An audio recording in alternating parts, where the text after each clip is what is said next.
Moment of inertia start किया था, right?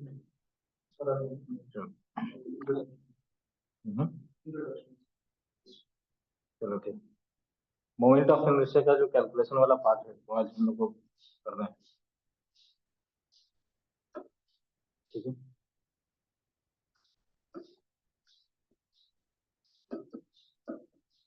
Moment of inertia in short हम लोग ऐसा लिखेंगे MY, ठीक है? और ये बताया था मैंने कि मोमेंट ऑफ इनर्शिया किसी भी पार्टिकल का किसी एक्सिस के अबाउट डिफाइंड होता है, और ये जिस तरह से मास का डिस्ट्रीब्यूशन होगा उसके ऊपर ये डिपेंड करेगा मोमेंट ऑफ इनर्शिया। जैसे किसी पार्टिकल के लिए जो कि r डिस्टेंस के ऊपर है, मास m है, तो इसका मोमेंट ऑफ इनर्शिया हम लोग क्या लिखेंगे, m इंटू आर स्क्वायर। एक पार्टिकल है तब, ठीक है? मान लो कि एक से ज्यादा पार्टिकल है, राइट? एक से ज्यादा पार्टिकल अगर है तो उस केस में हम लोग ये देखते हैं कि पार्टिकल फर्स्ट वाला पार्टिकल कितने डिस्टेंस पे है, मान लेते हैं ये r1 डिस्टेंस पे, दूसरा वाला जो पार्टिकल है वो r2 डिस्टेंस पे, ठीक है? तो जो मोमेंट ऑफ इनर्शिया है उसको हम क्या लिखते हैं, m1 r1 square plus m2 r2 का स्क्वायर, ठीक है? m1 r1 square plus m2 r2 square. अगर दो पार्टिकल है, तीन पार्टिकल अगर होगा तो यहाँ पे m3 r3 लिख सकते, ठीक है? तो यहाँ पे तीसरा वाला जो पार्टिकल है that is m3 equal m3 r3 का स्क्वायर, ऐसा लिख सकते हैं। ऐसा अगर n पार्टिकल्स होगा, ठीक है, तो सीधा हम लोग क्या लिख देंगे, I equal to sigma mi/ri square.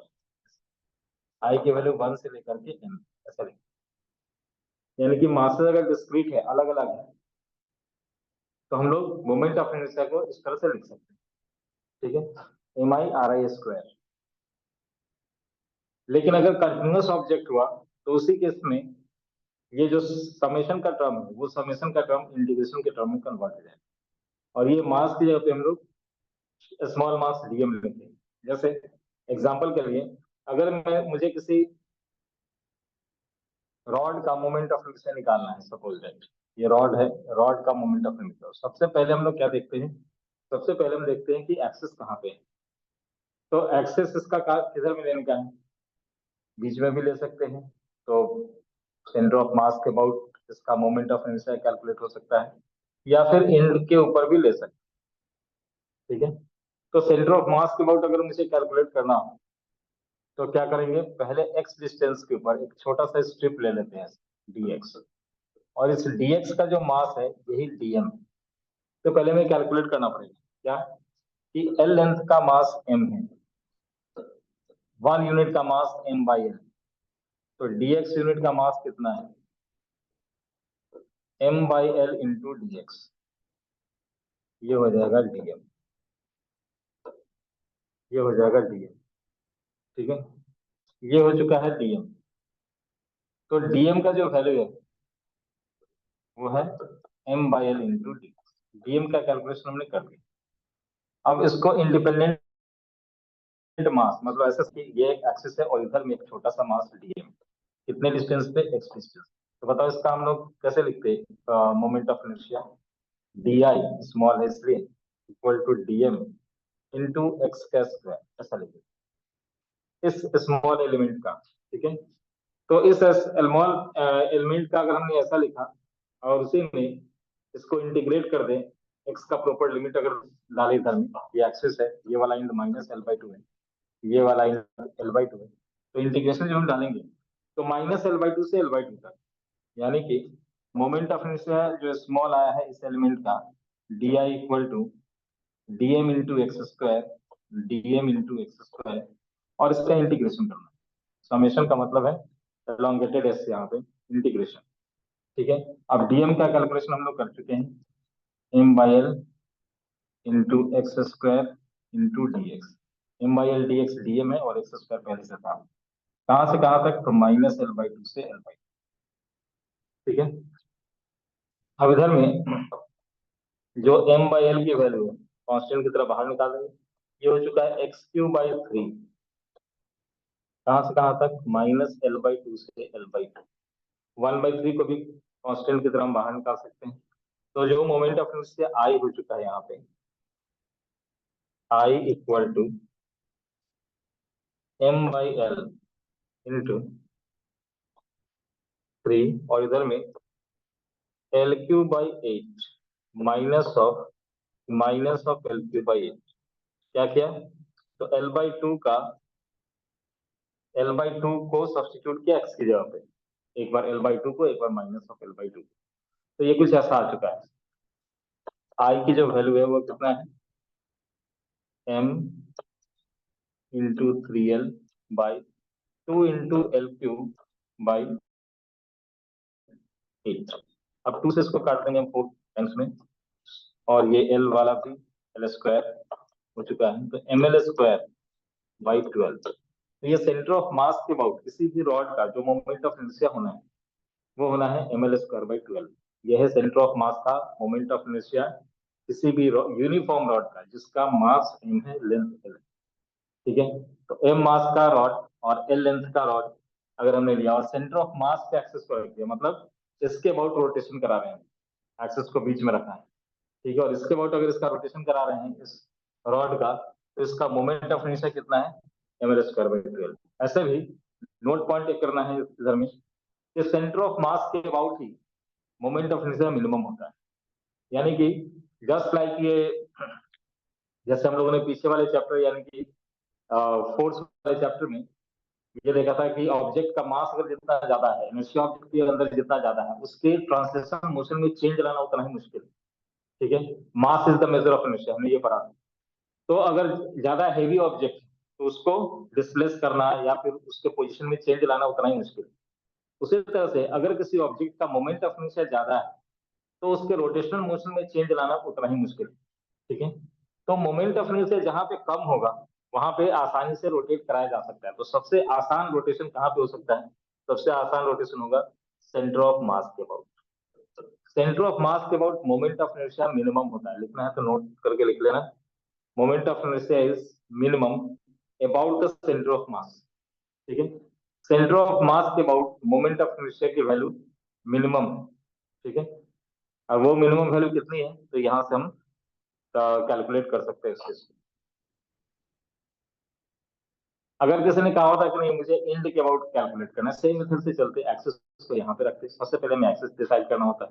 Access decide करने के बाद एक्स डिस्टेंस पे एक छोटा सा स्ट्रिप dx लेना है, और उस dx का मास dm कैलकुलेट करना है, फिर dm इंटू एक्स, और फिर जहां पे एक्सेस है वहां से एक पॉइंट के लिए कोऑर्डिनेट लिखेंगे, और फिर दूसरे वाले के लिए एक्स कोऑर्डिनेट, दूसरे वाले के लिए लेंथ एल है तो दूसरा वाला एल पे होगा, तो 0 से एल तक इंटीग्रेट करेंगे। यानी कि सेम चीज अगर किसी ने एक्सिस को एंड के ऊपर रख करके कैलकुलेट किया होता तो कैसे करते हैं? MOI of rod about its end, moment of inertia of a uniform rod about its end.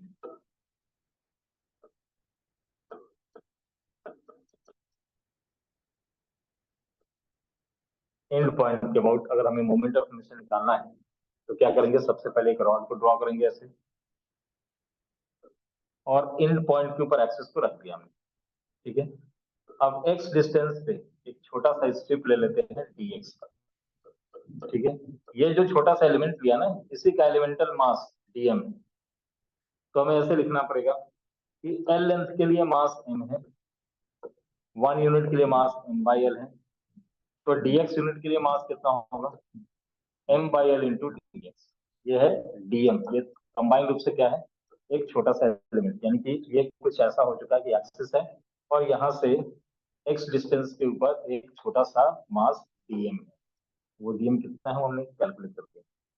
अब जैसा इन इसका मोमेंट ऑफ इनर्शिया होगा, छोटा सा मोमेंट ऑफ इनर्शिया छोटे एलिमेंट के लिए, इसलिए dm लिखा है, equal to dm into x का स्क्वायर। अब dm की वैल्यू पुट कर देते हैं m/l इंटू dx। इसका इंटीग्रेशन करेंगे, लेकिन कहां से कहां तक? 0 से लेकर के l तक। स्टार्ट 0 पे हुआ है, एंड l पे हुआ है, तो इधर में m/l x³ by 3 ऐसा लिखेंगे, और 0 से लेकर के l। तो finally m/3l into l cube, that is ml square by 3, ml square by 3, यानी कि इंड के अबाउट मोमेंट ऑफ इनर्शिया कितना है, बढ़ गया। पहले ml स्क्वायर बाई 12 था, अभी इंड के अबाउट। अब तुम खुद सोच के देखो, इसको अगर रियलाइज करना है तो पेन को पकड़ो बीच में और इसको रोटेट करना आसान है। बीच से अगर इसको रोटेट कराएं तो आसान है इसका रोटेशन। इंड से अगर कराएंगे तो इंड से रोटेशन मुझे मुश्किल लग रहा है, इंड पॉइंट से। ठीक है, इंड ऐसा नहीं कि रोटेशन नहीं होगा, लेकिन with respect to centre of mass ज्यादा डिफिकल्ट है यहाँ से ऑब्जेक्ट को रोटेट कराना। ठीक है, तो किसी इंड पॉइंट के अबाउट अगर हम कैलकुलेट करते हैं मोमेंट ऑफ इनर्शिया, तो मोमेंट ऑफ इनर्शिया की जो वैल्यू है, ठीक है, मोमेंट ऑफ इनर्शिया की वैल्यू वो है यहाँ पे ml स्क्वायर बाई 3, यानी कि मोमेंट ऑफ इनर्शिया बढ़ चुका है। एंड जिस तरह से उधर में मास बताता था इनर्शिया को, ठीक है, इनर्शिया क्या है, जो तो एक ऐसा प्रॉपर्टी है जो अपने में किसी भी तरह के चेंज को अपोज करता है। ट्रांसलेशनल मोशन के केस में हमने ये देखा। उसी तरह से रोटेशनल मोशन में moment of inertia is the measure of rotational inertia. ठीक है, moment of inertia is the measure of rotational inertia. इसको हम लिख सकते हैं नोट पॉइंट में, यहाँ पे डाल सकते हैं। Moment of inertia is the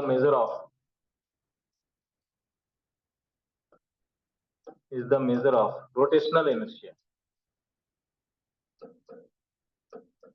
ये ऑब्जेक्ट का रोटेशनल मोशन कितना आसान या डिफिकल्ट है, उसको हम लोग मोमेंट ऑफ इनर्शिया से मेजर कर सकते हैं। MOI is the measure of rotational inertia.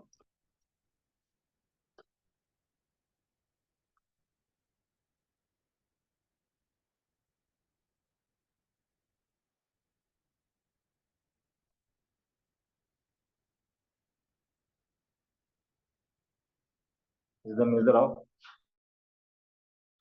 Rotation.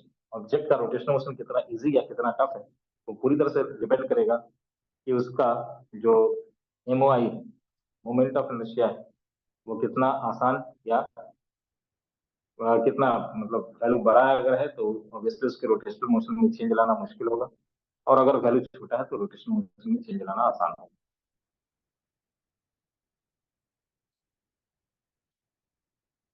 ठीक है,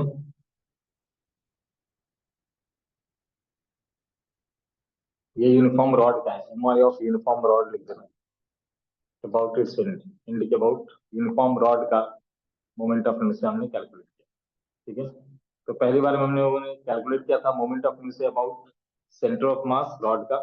ठीक है, उसके भी पहले अगर जाए तो moment of inertia discrete mass system के लिए ऊपर में लिखना है तो लिख सकते हो discrete for discrete mass system, मतलब मासेस अगर अलग अलग हो।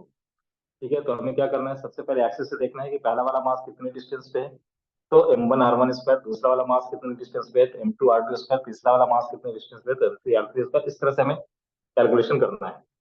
ठीक है, तो डिस्क्रीट मास के लिए ऐसा लिखेंगे, लिख लेना ऊपर में, for discrete mass system MOI, calculation of MOI for discrete mass system. अगर मासेस अलग अलग हो तो हम मोमेंट ऑफ इनर्शिया की कैलकुलेशन ऐसे करते हैं, सिंपल। एक पार्टिकल का मोमेंट ऑफ इनर्शिया निकाला, फिर दूसरे का निकाला, फिर तीसरे का निकाला, सब में mr स्क्वायर करना है और ऐड कर देना, सिंपल। ये एक स्केलर क्वांटिटी, सिंपल, इसमें कोई फैक्टरी ऐसा चीज नहीं देखना। ठीक है, तो मोमेंट ऑफ इनर्शिया हम लोगों ने एक डिस्क्रीट मास सिस्टम के लिए कैलकुलेट किया, सिंगल मास के लिए यहाँ पे है। ठीक है, फॉर सिंगल पार्टिकल लिखना है, लिख लेना, फॉर सिंगल पार्टिकल। क्या फॉर क्या, मोमेंट ऑफ इनर्शिया कैलकुलेशन भी हम लोग करें तो ऊपर में अगर हेडिंग देना होगा तो कैलकुलेशन ऑफ MOI ऐसा, calculation of MOI, moment of inertia. और उसमें भी पहला वाला जो है वो सिंगल पार्टिकल के लिए है, दूसरा वाला है फॉर डिस्क्रीट मास सिस्टम।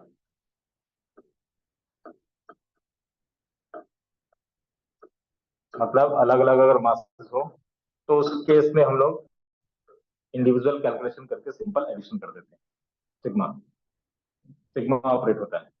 और यही चीज जब कंटिन्यूअस मासेस को रख देंगे, ऐसे मासेस को कंटिन्यूअस रख देंगे, हम लोगों ने सेंटर ऑफ मास में किया था, छोटे छोटे ऑब्जेक्ट को ऐसे रख दिया हमने, तो इस केस में ये क्या बन चुका है,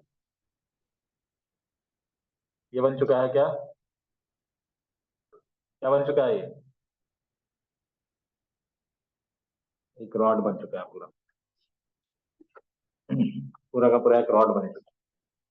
ठीक है, रॉड बन चुका है इधर में।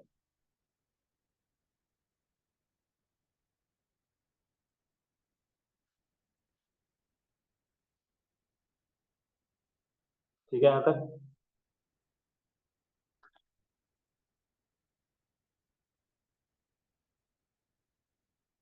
चलो आगे बढ़ते हैं। रॉड का हम लोगों ने दो केस के लिए कैलकुलेशन किया। एक सेंटर ऑफ मास के ऊपर है तब के लिए, और दूसरा जब इंड के ऊपर अगर एक्सिस को ले लिया है तब के लिए। ठीक है, तो दोनों कैलकुलेशन हो चुका है। उसी तरह से रिंग के लिए हम लोग कैलकुलेट करना चाहेंगे। ठीक है, कि रिंग के लिए मोमेंट ऑफ इनर्शिया कितना होगा। आज का पूरा क्लास डेडिकेटेड है इस मोमेंट ऑफ इनर्शिया के लिए। ठीक है, इससे हम लोग पढ़ने वाले हैं कि डिफरेंट ऑब्जेक्ट का मोमेंट ऑफ इनर्शिया कैसे कैलकुलेट करेंगे वो। ठीक है, कुछ का दिखा दूंगा, उसके बाद रिजल्ट सब लिख दूंगा। उसके बाद parallel axis theorem, perpendicular axis theorem को कैसे यूज करेंगे, क्योंकि जनरली किसी एक ऑब्जेक्ट का मोमेंट ऑफ इनर्शिया सीधा सीधा नहीं आता है। जब भी वो क्वेश्चन पूछते हैं तो एप्लीकेशन बेस्ड क्वेश्चन पूछते हैं, मतलब parallel axis theorem, perpendicular axis theorem को मिला करके, और तब किसी सिचुएशन में वो कहेंगे कि मोमेंट कैलकुलेट करो, इसमें से कभी किसी मास को कट करके हटाएंगे। ठीक है, तो सेंटर ऑफ मास के वक्त कैलकुलेशन करना पड़ता है, वो सब चीज अपनी हम लोग देखेंगे। ठीक है, क्वेश्चन में जाएंगे। मैंने बताया भी था कि इसमें ऑलमोस्ट अगर रोटेशन के सेक्शन में देखो तो ये मोमेंट ऑफ इनर्शिया एक मेजर पार्ट है। सेंटर ऑफ मास का कैलकुलेशन या फिर मोमेंट ऑफ इनर्शिया का कैलकुलेशन रहता ही है एग्जाम में। ठीक है, दोनों में से कोई एक रहेगा, लेकिन वो रहेगा तो एक सिचुएशन बेस्ड क्वेश्चन होगा, डायरेक्ट क्वेश्चन ऐसा नहीं होगा कि रॉड का सेंटर ऑफ मास के बहुत बताओ, ऐसा नहीं, ऐसा क्वेश्चन नहीं होगा। हाँ, लेकिन इस रिजल्ट का यूज होगा जरूर।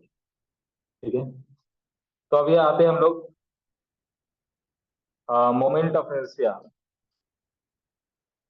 Of uniform ring, uniform ring of radius r, mass m, of radius r and mass capital M।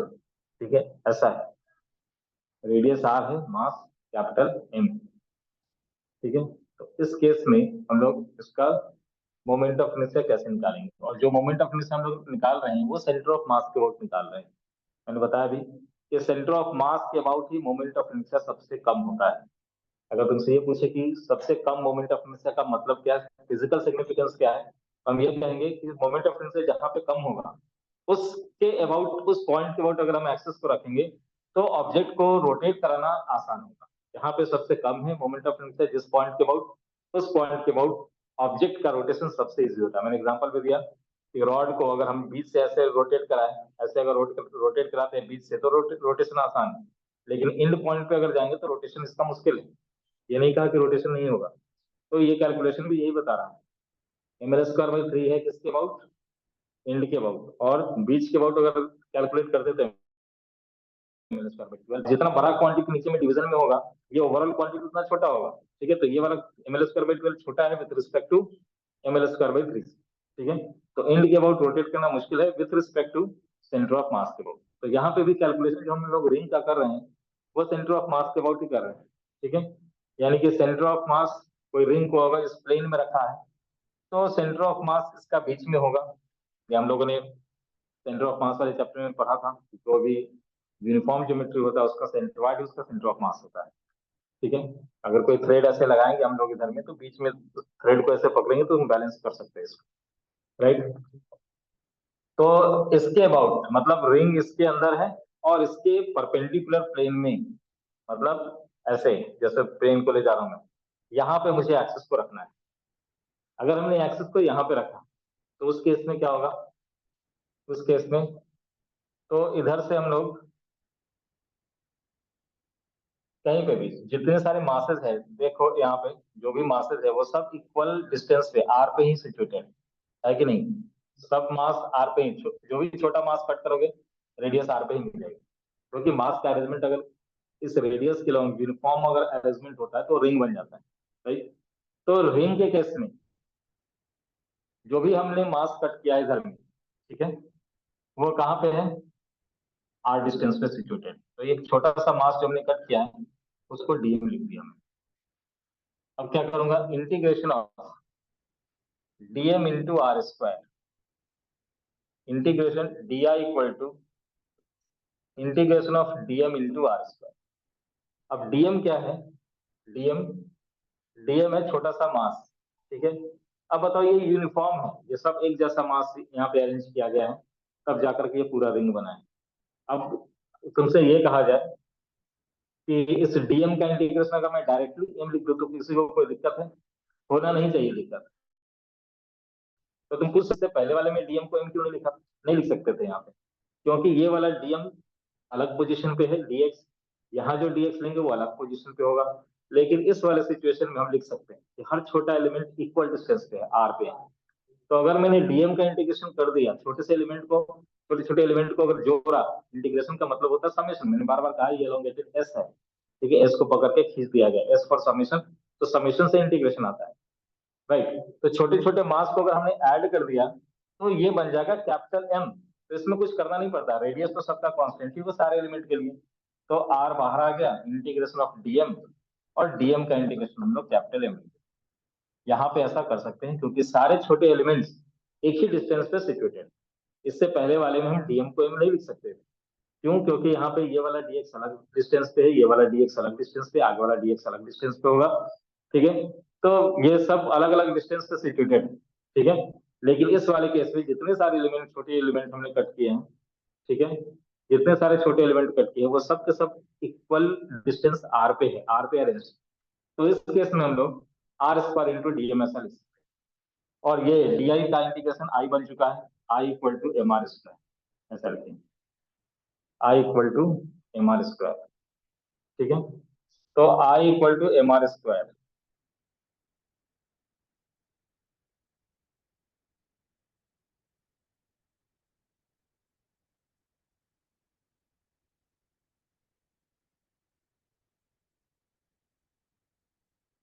तो अगर रिंग का पूछा जाएगा उसके सेंटर ऑफ मास वोट, लेकिन कैसा है रिंग, तो रिंग अगर इस प्लेन में रखा है, इस प्लेन में अगर रिंग रखा है तो एक्सिस उसके परपेंडिकुलर वाले प्लेन में ऐसे, और इसके चारों तरफ रिंग रखा हुआ है, ठीक है।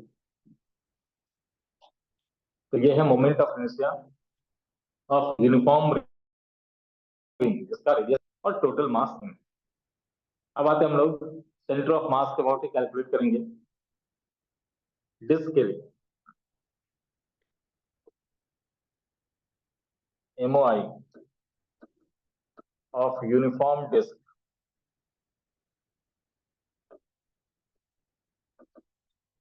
अबाउट सेंटर ऑफ मास, ठीक है, और परपेंडिकुलर टू द प्लेन, ठीक है। सेंटर ऑफ मास नोट है, जो भी हम लोग कैलकुलेट कर रहे हैं अभी, perpendicular to the plane, perpendicular to the plane. Axis को कहां पर रखेंगे, तो जिस प्लेन में प्लेट को रखा है उसके परपेंडिकुलर। यूनिफॉर्म डिस्क है तो इसका जो रेडियस है वो आर है और मास एम, ऐसा है, ठीक है। ये आर है, मास इसका एम है, ठीक है। अब क्या करेंगे, ये डिस्क कैसे बना होगा उसके बारे में सोचेंगे। जब भी हमें एलिमेंट निकालना होता है तो हम उस एलिमेंट, हम ये देखते हैं कि ये बना किस किस से। जैसे रॉड को हम लोगों ने छोटे छोटे पीसेस अगर अरेंज कर दिए तो एक यूनिफॉर्म रॉड बन गया। फिर उसके बाद हम लोगों ने छोटे छोटे मासेस को अगर एक डिस्टेंस पे रख दिए, तो तुम लोगों ने पढ़ा होगा लोकस, इसका सर्कल का, एक पर्टिकुलर फिक्स डिस्टेंस है, अगर फिक्स एक फिक्स पॉइंट से फिक्स डिस्टेंस के ऊपर जितना सारा पॉइंट है उनका कलेक्शन सर्कल होता है, ठीक है। उसी तरह से अगर एक फिक्स डिस्टेंस पे सारे पॉइंट को अगर हमने अरेंज कर, सारे मासेस को अरेंज कर दिए, पॉइंट मास को अरेंज कर दिए, तो एक रिंग बन गया। लेकिन अभी हम चल रहे हैं डिस्क में, तो डिस्क कैसे बना होगा, एक रिंग रखा, उसके ऊपर एक और रिंग रखा, उसके ऊपर एक और रिंग, उसके ऊपर एक और रिंग, एकदम सटा हुआ, इस तरह से, मतलब इनफाइनेटसिमल सेपरेशन, एक के ऊपर एक ऐसे रिंग रखते जा रहे हैं, रखते जा रहे हैं, रखते जा रहे हैं, तो ये डिस्क बन गया होगा, राइट। तो इसमें से जो एलिमेंट हम लोग कट करेंगे वो आर डिस्टेंस के ऊपर डी आर थिकनेस लेकर के कट कर, एक रिंग कट करेंगे। ये हमने रिंग कट किया, डी आर थिकनेस का एक रिंग कट किया है, स्मॉल आर डिस्टेंस, राइट। तो ऐसे लिखेंगे इसका, टू डायमेंशन के केस में हम लोग वन डायमेंशन के केस में कैलकुलेशन मास पर यूनिट लेंथ करते हैं, टू डायमेंशन के केस में मास पर यूनिट एरिया करते हैं, थ्री डायमेंशन के केस में मास पर यूनिट वॉल्यूम करते हैं, राइट। और जो हमने कट किया है वो जैसे वन डायमेंशन होगा तो एक लेंथ कट करेंगे dx का, टू डायमेंशन अगर होगा तो एक स्ट्रिप कट करेंगे, इस स्ट्रिप का एरिया में निकालना पड़ेगा, ठीक है। टू डायमेंशन में हम एरिया से काम करते हैं और थ्री डायमेंशन के केस में वॉल्यूम लेकर के काम करते हैं, ठीक है। तो यहाँ पे हम लोग क्या लिखेंगे कि पाई आर स्क्वायर, पहले ये था इसका टोटल एरिया, तो उसके लिए मास m, वन यूनिट के लिए mass m by pi are square. तो जो इसका लेंथ है यहाँ पे ऐसा, ठीक है, वो कितना है तो टू पाई आर और इसका थिकनेस है डी आर। तो ये स्ट्रिप का जो एरिया बनने वाला है, इस स्ट्रिप को मैंने इससे काट के सीधा कर दिया, तो जो स्ट्रिप का एरिया बनने वाला है डी ए, वो कितना होने वाला है two pi r into D r, इसका m by pi are square into two pi r d r, ऐसा लिखेंगे, ठीक है, into two pi r d r ऐसा लिखेंगे, फाइव क्लब से है, हाँ, हमने जो टाइम दिया वो फाइव से बैठ जाओ, m by pi are square, you cancel, so m by are square into two r into D r, ये हो जाएगा इसका मास डीएम, छोटा सा एरिया का मास डीएम, ये डीएम का कैलकुलेशन, ठीक है। अब डीएम का कैलकुलेशन जब कर चुके तो ये डीएम देख, इसको एलिमेंट की तरफ, छोटा सा एलिमेंट की तरफ ट्रीट करना है, ठीक है, और ये कितने डिस्टेंस पे है आर डिस्टेंस पे, तो हम लोग इसका डी आई कैसे लिखेंगे, डीएम इंटू आर का स्क्वायर। अब डीएम कितना है m by are square into two r d r, r और ये वाला आर स्क्वायर रहेगा इंटू डी आर, ठीक है। अब बताओ इधर में m बाई आर स्क्वायर तो बाहर चला गया, ये टू भी बाहर चला जाएगा, कांस्टेंट है, आर स्क्वायर और आर का क्यूब जीरो से capital R into D R, तो two M by are square into R to the power four by four, ऐसा लिखिए, ये कैंसिल हुआ, ये तो क्या हो चुका, ये m r square by two, ये डी आई से आई बन चुका है। तो आई की जो वैल्यू है वो कितना है यहाँ पे, इस वाले केस में ये M are square by two,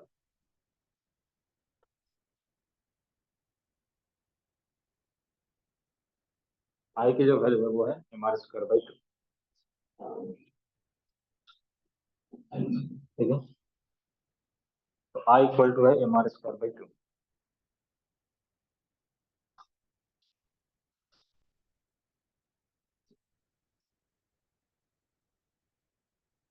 ठीक है यहाँ तक।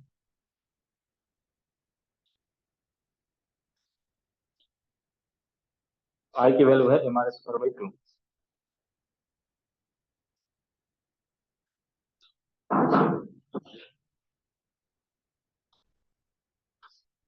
ठीक है यहाँ तक। तो जब यूनिफॉर्म डिस्क का कहा जाएगा moment of inertia about of mass, वो लिखेंगे हम लोग m are square by two. तो सेंटर ऑफ मास के अबाउट हमने निकाला किसका, हम लोगों ने निकाला रॉड का सेंटर ऑफ मास के about m l square by 12, याद होना चाहिए, ठीक है। एंड एंड पॉइंट के अबाउट हमने निकाला इसका एम एल स्क्वायर बाई 3, और ये रिंग का moment of inertia m are square, फिर डिस्क का मोमेंट ऑफ इनर्शिया निकाला हम लोगों ने m are square by two. उसी तरह से स्फीयर का आएगा मोमेंट ऑफ इनर्शिया, ठीक है, सॉलिड स्फीयर का आएगा मोमेंट ऑफ इनर्शिया, ठीक है। तो मोमेंट ऑफ इनर्शिया का कैलकुलेशन अगर देखना है तो एक बार तुम्हें ऐसे बार में देख लेना चाहिए, उसमें सबका डेरिवेशन दिया हुआ है, ठीक है। ज्यादातर क्वेश्चन का डेरिवेशन उन्होंने कर दिया, और डेरिवेशन इंपॉर्टेंट क्यों है, मेरा ये मानना है कि जिनको भी कॉन्सेप्ट अपना क्लियर रखना है, डेरिवेशन में स्टेप्स होते हैं छोटे छोटे, अगर कोई अच्छा सा क्वेश्चन पूछा जाता है, ये स्टेप्स अगर हमारा समझा हुआ है कि हाँ इसमें कैसे एलिमेंट कट करते हैं, तो जैसा भी वो क्वेश्चन पूछेंगे हम उसका आंसर कर पाएंगे। ठीक है, अगर स्टेप समझा नहीं हुआ है, सिर्फ रटा हुआ रिजल्ट है, तो फिर अगर सिचुएशन को चेंज करेंगे तो फिर उस कंडीशन में थोड़ा प्रॉब्लम हो सकता है, राइट। तो मोमेंट ऑफ इनर्शिया का कैलकुलेशन हुआ किसका, कंटिन्यूअस डिस्ट्रीब्यूशन ऑफ मास के लिए। जब मास कंटिन्यूअसली डिस्ट्रीब्यूटेड हो तो जो समेशन वाला टर्म था वही इंटीग्रेशन में कन्वर्ट हो जाता है, आर स्क्वायर डीएम बन जाता है। और प्रॉपर लिमिट उसमें डीएम का कैलकुलेशन हमेशा करना पड़ेगा। वन डायमेंशन के लिए मास पर यूनिट लेंथ इंटू डीएक्स करते हैं, टू डायमेंशन के लिए मास पर यूनिट एरिया इंटू डीए करते हैं, और थ्री डायमेंशन ऑब्जेक्ट के लिए मास पर यूनिट वॉल्यूम इंटू डीवी करते हैं, जो स्मॉल वॉल्यूम में कट किया है। तो यूनिफॉर्म रॉड का परपेंडिकुलर बाइसेक्टर के अबाउट कैलकुलेट किया गया। तो यहाँ पे छोटे छोटे एलिमेंट से बना है पर यूनिट लेंथ के लिए, तो मास पर यूनिट लेंथ इंटू डीएक्स करके डीएम निकाला है, और एक्स डिस्टेंस रखा है इसलिए एक्स स्क्वायर। ठीक है, एम एल स्क्वायर बाई 12 आया। ठीक है, आते हैं हम लोग इसमें भी रेक्टेंगुलर प्लेट के लिए, लेकिन उसके पहले हम लोगों ने ये सर्कुलर रिंग का, तो सर्कुलर रिंग में सारी मास जो है वो आर डिस्टेंस के ऊपर सिचुएटेड है। तो r square into d m, r square constant की तरफ बाहर आ गया, डीएम का इंटीग्रेशन सीधा एंगल किया। ठीक है, फिर moment of inertia of uniform circular plate. Circular plate में किससे बना होगा, तो छोटे छोटे रिंग से बना होगा। तो एक्स डिस्टेंस के ऊपर एक छोटा सा रिंग डीएक्स स्ट्रिप लेकर के कट किया, फिर उसका मास निकाला, पहले एरिया निकाला उसका। तो 2 पाई आर, इसको अगर कट कर देंगे, कट करके सीधा कर दिया ऐसे, मान लो कि ये रिबन की तरह है, ऐसा कट करके सीधा कर दिया, फोल्ड करने पर ये गोल ऐसा बन जा रहा है। ठीक है, इसको हमने कट करके सीधा कर दिया, तो इसका लेंथ कितना है, 2 पाई आर है। और इसका थिकनेस कितना है, तो डी आर है। डीएक्स होगा तो d x 2 pi x into d x, r होगा तो 2 pi r into D R. तो उसके अकॉर्डिंग यहाँ पे कैलकुलेशन किया गया है। इस मास, इसका जो मास कैलकुलेट करेंगे दैट इज डीएम। ठीक है, तो टू डायमेंशन है इसलिए हमने ये एरिया कट किया है। और पहले क्या लिखेंगे, इस पूरे का एरिया जो कि था पाई आर स्क्वायर, उसके लिए मास एम था, 1 यूनिट के लिए mass M by pi are square था। फिर इतने यूनिट के लिए कितना है, तो 2 pi r into D r के लिए मास कितना है, m by pi are square into 2 pi r d r. ठीक है, यहां से जो भी आएगा, ये पूरा कैलकुलेशन ही डीएम का है। तो डीएम कैलकुलेशन डिपेंड करेगा, ऑब्जेक्ट वन डायमेंशनल है, टू डायमेंशनल है, थ्री डायमेंशनल है, उसके अकॉर्डिंग एलिमेंट का सिलेक्शन होगा, और उसके अकॉर्डिंग डीएम का कैलकुलेशन। तो डीएम कैलकुलेट करना पड़ेगा हर बार। ठीक है, जैसे यहाँ पे करना पड़ा उसी तरह से, और उसके बाद फिर फॉर्मूला अप्लाई कर देना है कि वेरिएशन जो हमने एलिमेंट डीएक्स कट किया है या डीआर कट किया है, तो कहाँ से कहाँ तक वेरिएशन हो रहा है, जीरो से लेकर के आर तक हो रहा है, तो जीरो से लेकर के आर तक क्या एम आर स्क्वायर बाई 2 आ गया। ठीक है, अब आते हैं कि हॉलो सिलेंडर, सॉलिड सिलेंडर का मोमेंट ऑफ इनर्शिया क्या होगा। तो ये सोच के देखो कि हॉलो सिलेंडर कैसे बनना होगा। एक रिंग रखा, उसके ऊपर वैसा ही आइडेंटिकल एक और रिंग रख दिया, उसके ऊपर एक और रिंग रख दिया, बहुत सारा रिंग रखते जाएंगे, तो कैसा होगा, बेंजल्स देख, क्या बेंजल्स, चूड़ी। ठीक है, एक के ऊपर एक, एक के ऊपर एक, एक के ऊपर एक रखते जाएंगे, तो कैसा बन जाएगा, हॉलो सिलेंडर, राइट। तो हॉलो सिलेंडर कैसा बना होगा, तो रिंग से बहुत सारे आइडेंटिकल रिंग को एक के ऊपर एक, एक के ऊपर एक अगर रखते जाएंगे तो वो बन जाएगा हॉलो सिलेंडर। तो सिंपल सा उसमें अगर पूछा जाएगा हमें कि हॉलो सिलेंडर का बताओ मोमेंट ऑफ इनर्शिया कितना है, तो जो रिंग का मोमेंट ऑफ इनर्शिया होता है वही है हॉलो सिलेंडर का भी मोमेंट ऑफ इनर्शिया। ठीक है, तो रिंग का जो मोमेंट ऑफ इनर्शिया है एम आर स्क्वायर। तो अगर तुमसे पूछा जाए कि हॉलो सिलेंडर का मोमेंट ऑफ इनर्शिया क्या होगा, तो हॉलो सिलेंडर के लिए भी एम आर स्क्वायर ही होगा। अगर एक डिस्क के ऊपर ऐसा ही आइडेंटिकल एक और डिस्क रख दिया, उसके ऊपर एक और डिस्क रखा, उसके ऊपर एक और डिस्क रखा, तो सॉलिड सिलेंडर बन जाएगा। तो अगर तुमसे सॉलिड सिलेंडर का पूछे, तो डिस्क का जो मोमेंट ऑफ इनर्शिया बताया गया था एम आर स्क्वायर बाई 2, वही इसका भी होगा, तो ऐसे याद रखते हैं। ठीक है, M R square by 2 disc का था, तो सॉलिड सिलेंडर का भी एम आर स्क्वायर बाई 2 होगा। अगर रिंग का moment of inertia m are square था, तो हॉलो सिलेंडर का मोमेंट ऑफ इनर्शिया भी m are square.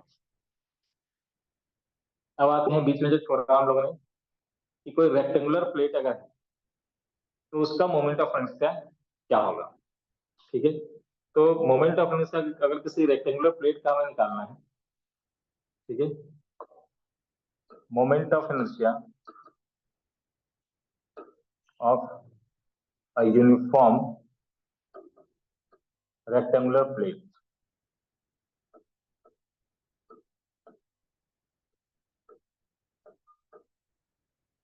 Plate plate about COM, ठीक है। लेकिन इस बार एक्सेस उसी प्लेन में,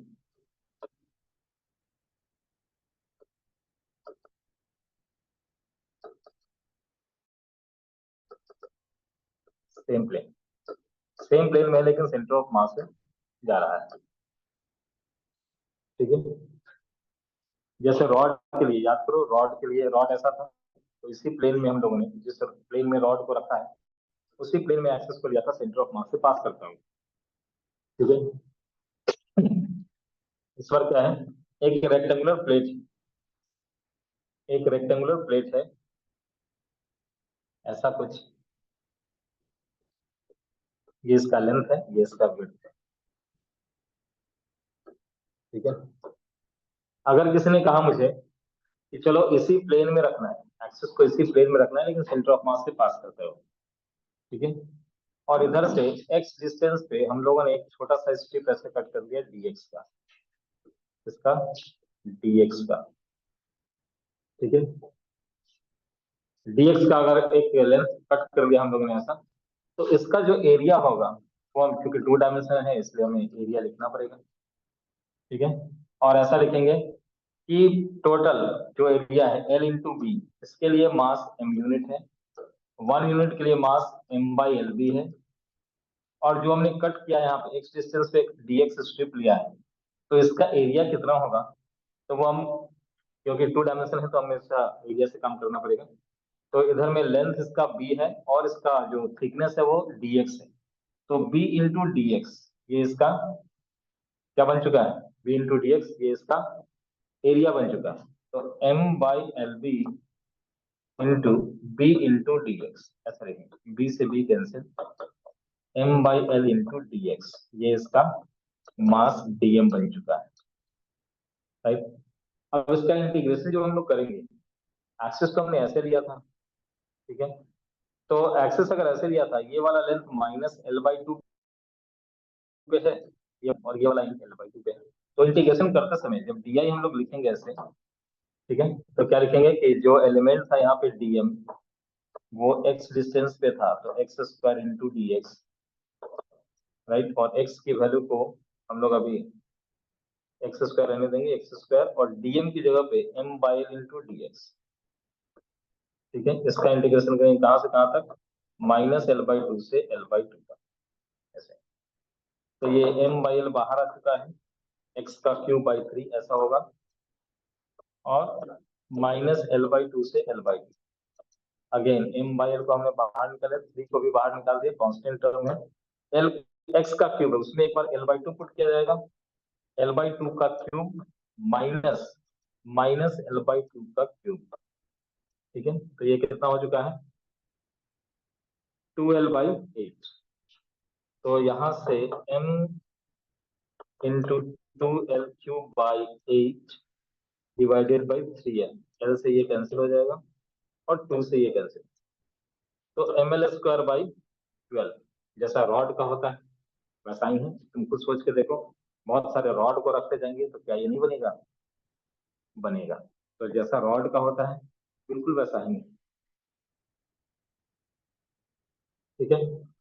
और अगर किसी ने कहा कि नहीं मैं इसके अबाउट नहीं, मुझे एक्सेस को इस बार ऐसा कुछ रखना है, इसके अबाउट रखना है, ये भी तो सेंटर ऑफ मास से जा रहा है, बिल्कुल जा रहा है, और उसी प्लेन में, ठीक है। तो सेंटर ऑफ मास से जाता हुआ उसी प्लेन में हो, तो ऐसा भी हो सकता है कि हम लोग जो लेंथ है उसके पैरेलल एक्सिस को रखें। अभी इससे पहले हम लोगों ने विड्थ के पैरेलल एक्सिस को रखा था, अभी लेंथ के पैरेलल एक्सिस को रख सकते हैं, कोई दिक्कत नहीं है, ठीक है।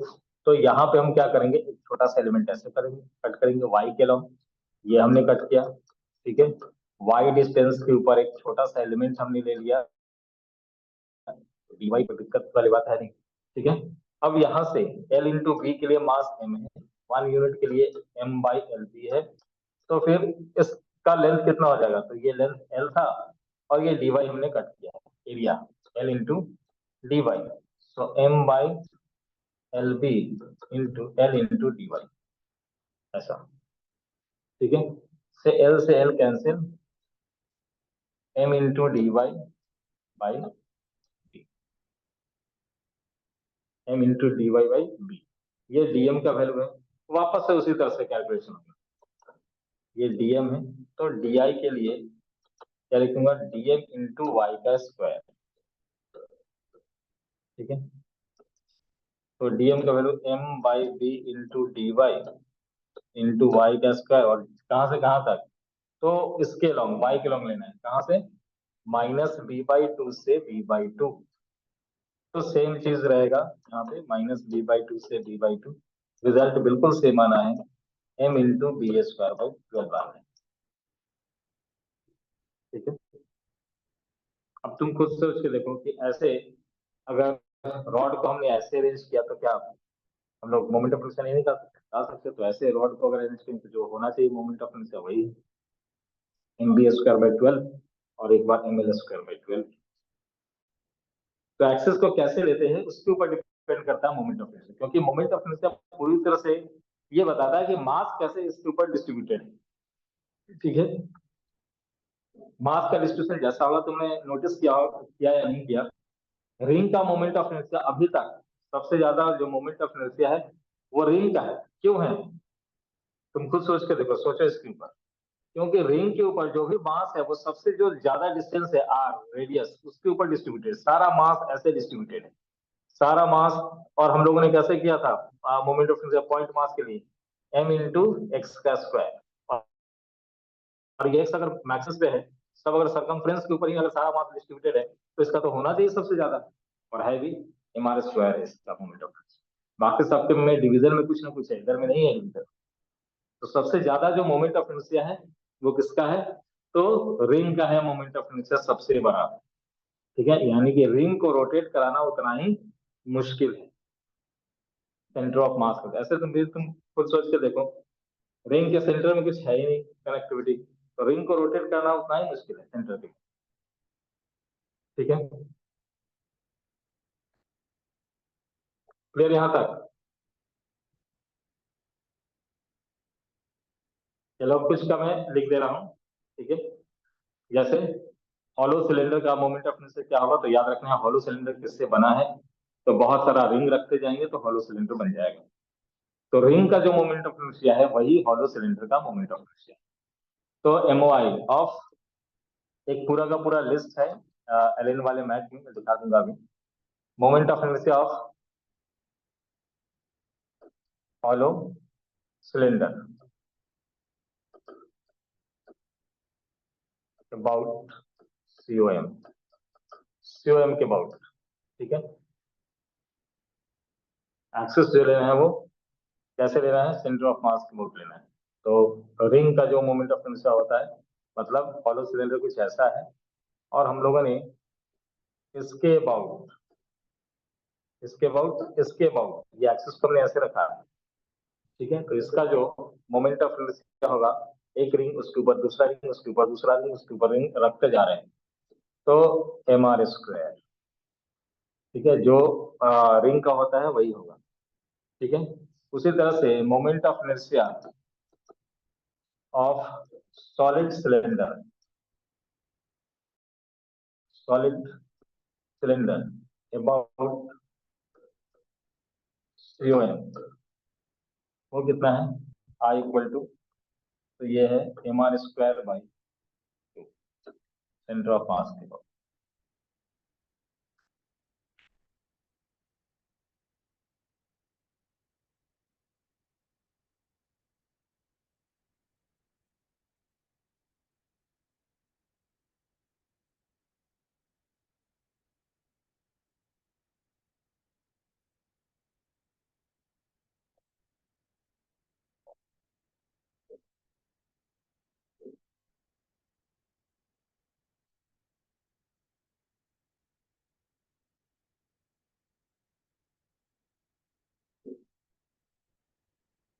ठीक है, यहाँ तक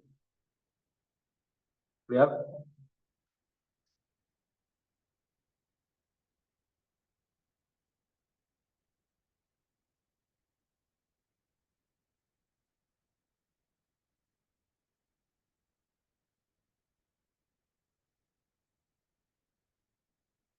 moment of inertia of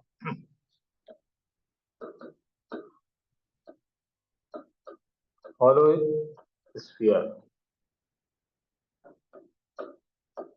hollow sphere के लिए मोमेंट ऑफ इनर्शिया क्या होगा? तो I equal to 2/3 mr²। m जाहिर सी बात है मास है और r है उसका radius. m is the mass of sphere, mass of sphere, and capital R is the radius of the sphere, radius of sphere। ठीक है, MOI ऑफ हॉलो स्फीयर है, इसको हम लोगों ने क्या कर दिया, सॉलिड स्फीयर।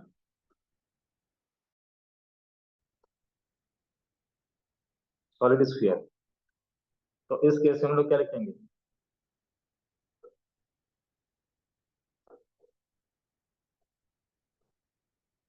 2/5 mr²। और ये जो भी है सब सेंटर ऑफ मास के मॉडल, ICM। ठीक है, यानी कि एक्सिस जो है वो उसके सेंटर ऑफ मास से पास कर रहा है। ठीक है, अब इसमें दो थ्योरम है, पैरेलल एक्सिस थ्योरम और परपेंडिकुलर एक्सिस थ्योरम। उन दोनों को कंबाइन करके क्या हुआ? सर एक बार इसके पहले वाला स्लाइड दिखा सकते?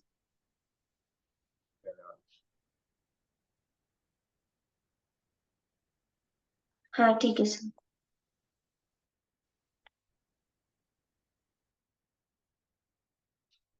ठीक है, चलो आगे बढ़ते हैं।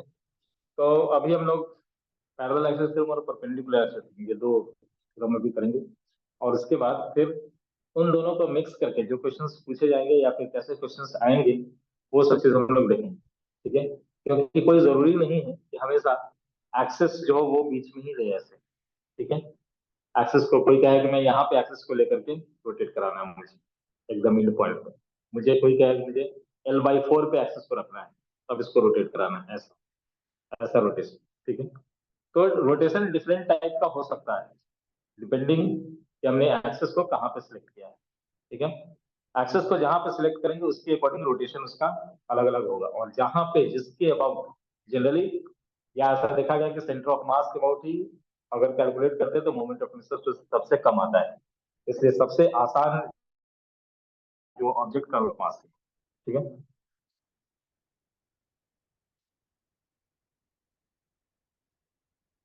तो मोमेंट जो मैं बोल रहा हूँ लिख लेना, क्योंकि ये सब चीज उधर में बहुत काम का है, जब न्यूमेरिकल्स बना रहे होंगे तो कुछ बोले नहीं। स्ट्रीम में अगर कैलकुलेशन करना है, मिनिमम लेकर के कैलकुलेशन करना है तो सेंटर ऑफ मास के अबाउट रखेंगे हम एक्सिस को। ठीक है, तो सीओएम के अबाउट मोमेंट ऑफ इनर्शिया सबसे मिनिमम होता है। ठीक है, MOI is minimum about centre of mass, MOI is minimum about the centre of मास। जैसे लिखना है हिंदी इंग्लिश जैसे लिखना है जो तुम्हें समझ में आए, नोट्स में होना चाहिए बस, जो काम का बात है वो तुम्हारे नोट्स कॉपी में होना चाहिए। ठीक है, एमओआई ऑफ सॉलिड स्फीयर हम लोगों ने लिख लिया 2/5 mr²। ठीक है, अब हम लोग आ रहे हैं ये perpendicular axis theorem, parallel axis theorem, और उसके बाद एक टर्म डिफाइन करेंगे रेडियस ऑफ गायरेशन, और उसके बाद फिर से वापस से कॉम्बिनेशन वाले क्वेश्चंस में।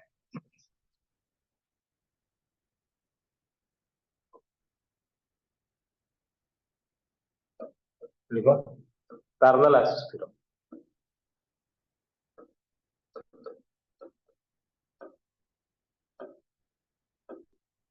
Parallel axis theorem.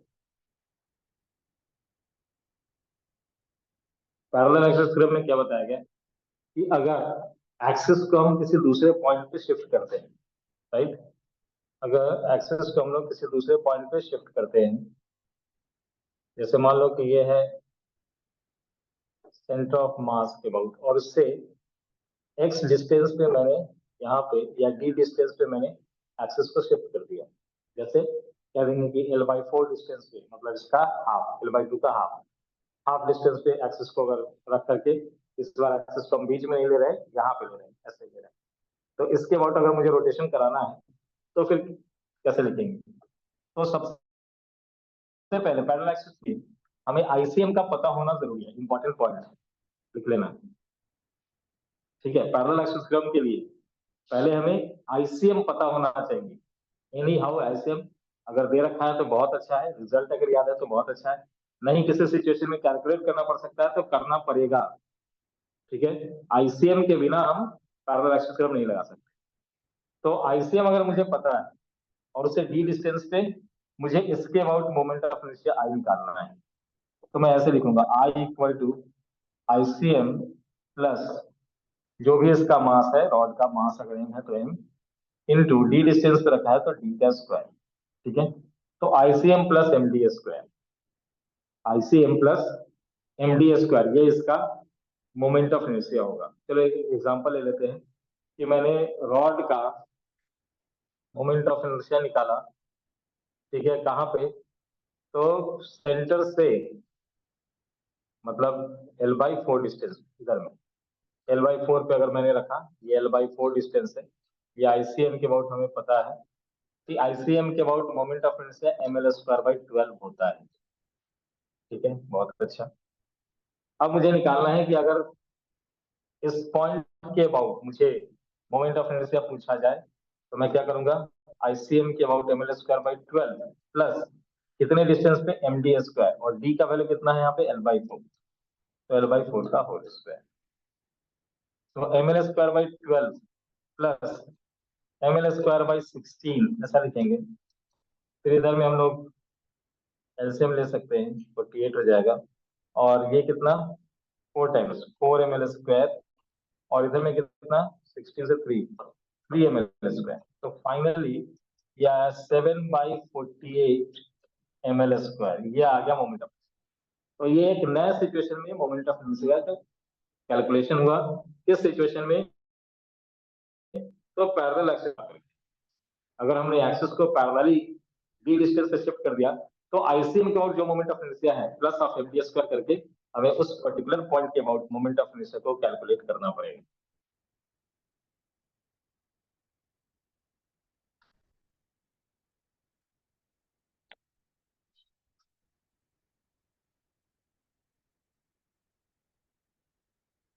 ठीक है,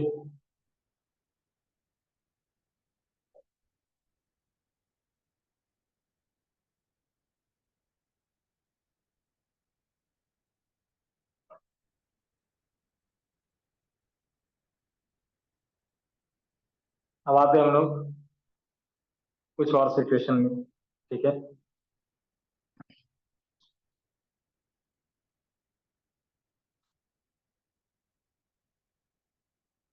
या पहले परपेंडिकुलर एक्सिस थ्योरम भी देख लेते हैं, उसके बाद फिर कुछ सिचुएशन दूंगा और उसमें तुम्हें बताना है कि मोमेंट ऑफ इनर्शिया क्या होगा।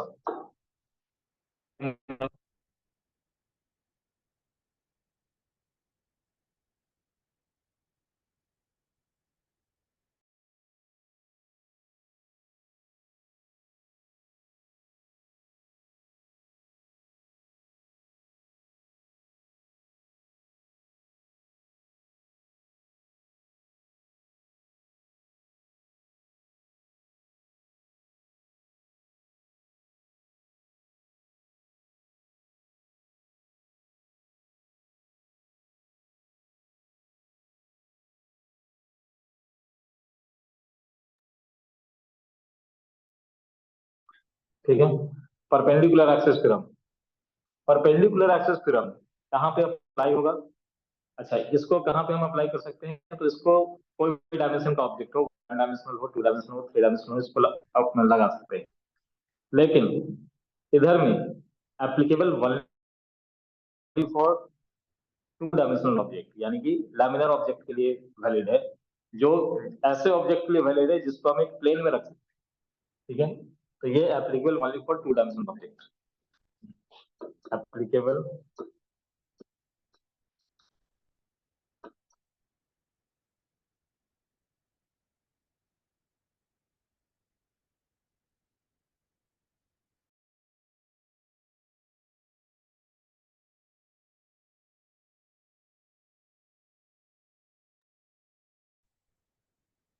applicable only for two-dimensional object.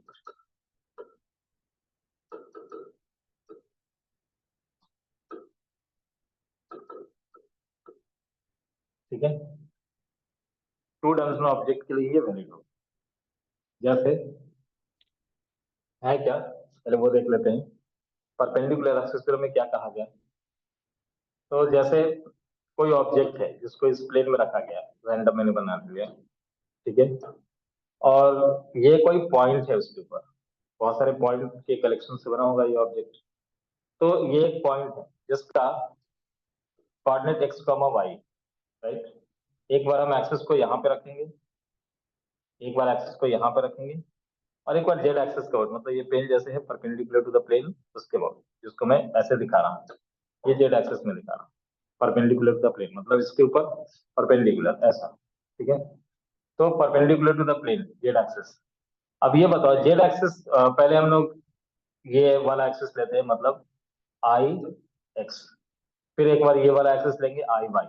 अब बताओ ये ऑब्जेक्ट का या पार्टिकल का मास अगर स्मॉल m है, तो आई एक्स को हम लोग क्या लिखेंगे, आई एक्स को क्या लिखेंगे, आई एक्स को लिखेंगे हम लोग m इंटू कितना डिस्टेंस, y डिस्टेंस पे, तो m इंटू वाई स्क्वायर है क्या नहीं। इससे कितने परपेंडिकुलर डिस्टेंस पे है, तो y डिस्टेंस पे। अगर एक्सिस को हम ऐसे रखते हैं तो यहाँ से देखेंगे कितने डिस्टेंस पे है, y डिस्टेंस पे, तो आई एक्स को लिखेंगे एम वाई स्क्वायर। सिमिलरली अगर y एक्सिस के वोट एक्सिस को रखते हैं तो m into x square, right. और जेड एक्सिस के वोट अगर रखते हैं तब मान लेते हैं ये वाला डिस्टेंस कितना है, r x square plus Y square, ठीक है। तो जेड एक्सिस का वोट है m इंटू आर स्क्वायर। अब बताओ I x plus I y को अगर हम ऐड करते हैं तो m into y square plus x square ये होगा। और ये अगर x है, ये y है, तो इसको हम आर स्क्वायर लिख सकते हैं। तो m into x square plus Y square is R.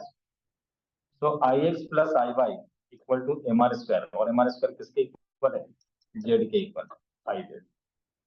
तो I x plus I Y equal to I Z,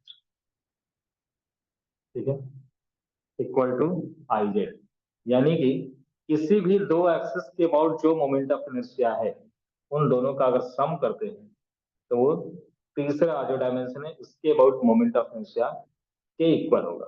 ये तो ऑब्वियसली मैंने एक पार्टिकल के लिए लिखा है, यहाँ पे समेशन यूज कर देंगे, ठीक है। तो समेशन में ये पूरे ऑब्जेक्ट के लिए वैलिड होगा, ठीक है।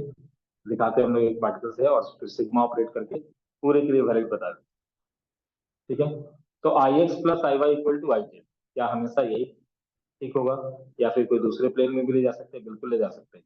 आई Y plus I Z equal to I X भी लिख सकते हैं, ठीक है। तो यहाँ पे आई वाई इधर में एक्स वाई प्लेन में रखा गया था, जेड के अबाउट ये था, इधर में वाई जेड प्लेन में रखा जाएगा, और एक्स एक्सिस उसके परपेंडिकुलर हो, तो ऐसा लिख सकते हैं।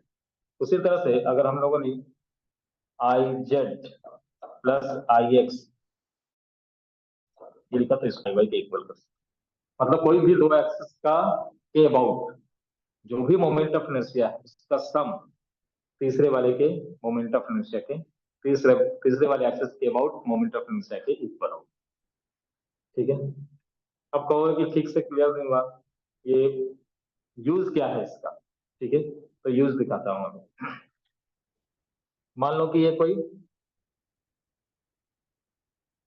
रिंग है, ठीक है। सर एक रिंग का बार इधर किसके अबाउट, मिटा दीजिए।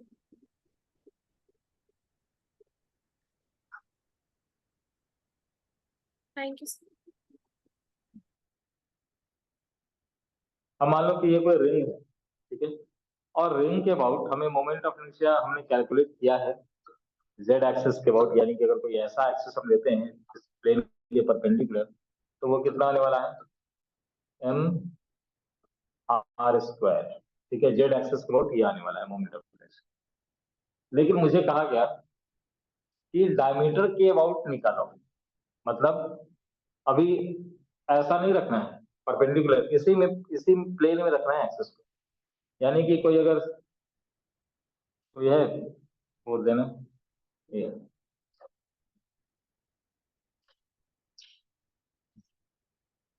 चलो मुझे मिल गया यहाँ पे, ये है, ठीक है। ये एक रिंग, तो इसके अबाउट हम लोगों ने मोमेंट ऑफ इनर्शिया क्या लिखा है, ml square m are square, या अगर मैं इसको प्लेन में, हाथ वाले प्लेन में रखता हूँ ऐसे, तो इसके अबाउट है moment of inertia m are square. लेकिन मुझे कहा जा रहा है इस प्लेन में निकालो, मतलब डायमीटर के अबाउट, एक्सिस को ऐसे नहीं रखना है, ठीक है, एक्सिस को ऐसे नहीं रखना है, बीच में नहीं रखना है, एक्सिस को रखना है इसके अबाउट, मतलब इसको रोटेट ऐसे कराना है, या इसको रोटेट ऐसे कराना है डायमीटर के अबाउट, ठीक है, इसके अबाउट रोटेट कराना है, मतलब जो एक्सिस है वो प्लेन में चला आया, इसी प्लेन में, जिस प्लेन में रिंग को रखा है उसी प्लेन में ऐसे इसके अबाउट रोटेट कराना है, इसके अबाउट। पहले हम लोगों ने ऐसे परपेंडिकुलर टू द प्लेन रखा था एक्सिस, अभी हम उसी प्लेन में ले जा रहे हैं, तो डायमीटर के अबाउट कहा जा रहा है कि अगर एक्सिस को हम डायमीटर के अबाउट रखते हैं तो बताओ कि इसका मोमेंट ऑफ इनर्शिया कितना है। थैंक्स। ठीक है, तो जेड एक्सिस के अबाउट हमें पता है, मतलब परपेंडिकुलर टू द प्लेन, ऐसा बोर्ड के परपेंडिकुलर वाले प्लेन में ये एम आर स्क्वायर है। लेकिन अब मुझे कहा गया है कि सेंटर ऑफ मास से पास कराओ जरूर, लेकिन डायमीटर के अबाउट होना चाहिए एक्सिस, मतलब उस प्लेन में जाना है। अब प्लेन में जाना तो अब क्या करें, तो यहाँ पे काम आता है वो परपेंडिकुलर एक्सिस, जो कि प्लेनर लेमिना के लिए काम में आता है। ठीक है, तो ऐसे हम लोग लिखेंगे I Z equal to I x plus I y. अब सोच के देखो, अगर मैंने इसको रोटेट कर दिया तो आई वाला क्या बन जाएगा, एक्स, और एक्स, एक्स वाला वाई बन जाएगा, वाई वाला एक्स, कोई फर्क पड़ेगा क्या? अगर मैंने इसको 90 डिग्री से रोटेट कर दिया, कोई फर्क पड़ा? ये वाला पार्ट यहाँ पे चला गया, मतलब ये सिमेट्रिक है बिल्कुल, जैसा एक्स एक्सिस की वैसा ही वाई एक्सिस की। तो आई एक्स और आई वाई एक जैसा है, तो मैं इसको आई वाई को भी आई एक्स लिख सकता हूँ। ठीक है, तो इधर से I Z equal to 2 I x, मुझे एक्स एक्सिस के अबाउट निकालना है, डायमीटर के अबाउट निकालना है, तो आई एक्स इक्वल टू क्या लिखूंगा, I Z by 2। I Z की वैल्यू कितनी है, एम आर स्क्वायर, तो एम आर स्क्वायर बाई 2, ये हो गया इसका डायमीटर के अबाउट। ठीक है, नहीं, रिंग के लिए हमारा स्क्वायर था, यहाँ पे हमारा स्क्वायर बाई 2 डिस्क की तरह आ गया। ठीक है, यानी कि डायमीटर के अबाउट अगर पूछा जाए इसका, इसके अबाउट या फिर इसके अबाउट अगर पूछा जाएगा, मतलब इसी प्लेन में अगर हम एक्सिस को रखें, अभी इस प्लेन के परपेंडिकुलर में एक्सिस को रख रहे थे, आईजेड क्या है, इस प्लेन के, बोर्ड वाले प्लेन के परपेंडिकुलर वाला प्लेन, ये आईजेड है एम आर स्क्वायर। ठीक है, लेकिन अगर इसी प्लेन में हम एक्सिस को रख करके घुमाएं इसको, तो फिर उसका मोमेंट ऑफ इनर्शिया क्या होगा, सेंटर ऑफ मास से जा रहा है, ये भी सेंटर ऑफ मास से जा रहा था, लेकिन ये सेंटर ऑफ मास से जाता हुआ परपेंडिकुलर टू द प्लेन, जो हमने पहले कैलकुलेट किया था एम आर स्क्वायर। लेकिन अभी हमें इसी प्लेन में सेंटर ऑफ मास से पास करता हुआ एक्सेस को लेकर के कैलकुलेट करना है। ठीक है, तो क्या हो जाएगा इधर में,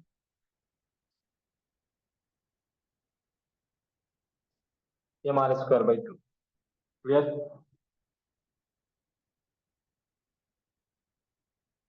अब बताओ, अगर मैंने तुमसे ये पूछा कि मोमेंट ऑफ इनर्शिया किसी रेक्टेंगल का कितना है, किसी रेक्टेंगल का जेड एक्सिस के अबाउट मोमेंट ऑफ इनर्शिया कितना है, मतलब बिल्कुल उसके सेंटर ऑफ मास से पास करता हुआ और उस प्लेन के परपेंडिकुलर, तो क्या करेंगे?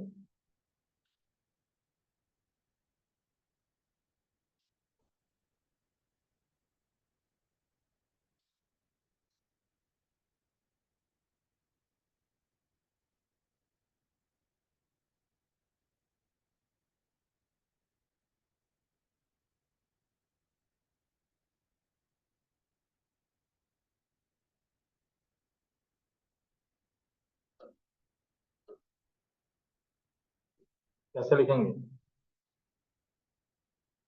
तो बताओ इसके अबाउट हम लोगों ने आई एक्स कैलकुलेट किया था उसमें, और आई वाई कैलकुलेट किया था लेके जा करके, हमने इसमें आई एक्स और आई वाई को कैलकुलेट किया था।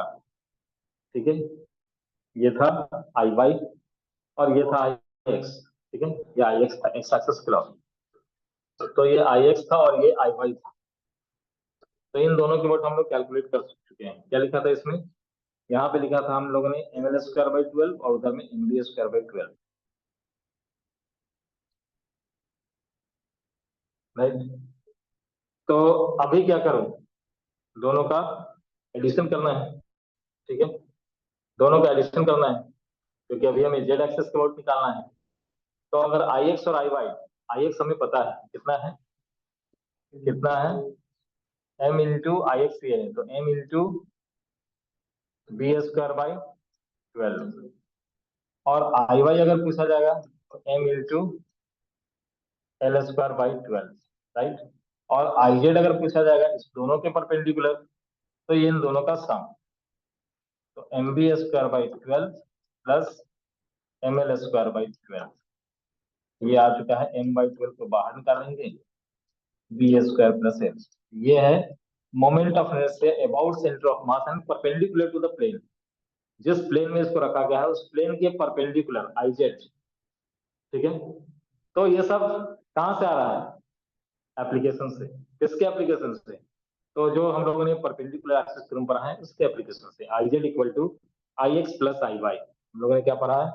I Z equal to I x plus I y,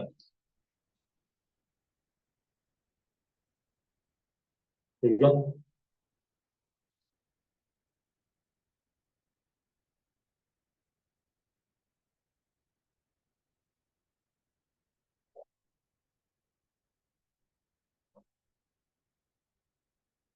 ठीक है यहाँ तक?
ठीक है, हो गया यहाँ तक?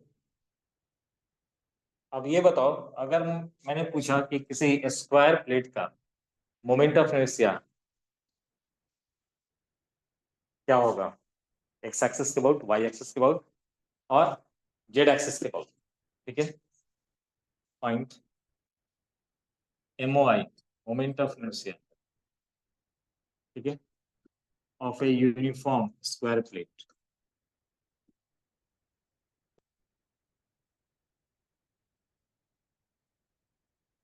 स्क्वायर प्लेट कितना हो जाएगा?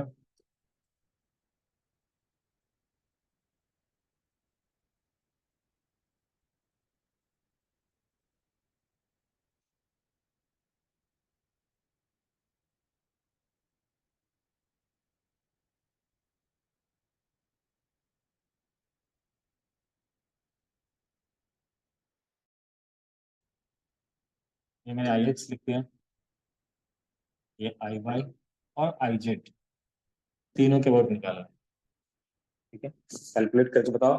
मास इसका m है, लेंथ इसका l है, या साइड इसका a है, चलो सब साइड इसका a दे दिया हमने, ठीक है, और मास इसका कैपिटल M टोटल। कैलकुलेट करके बताओ क्या होगा।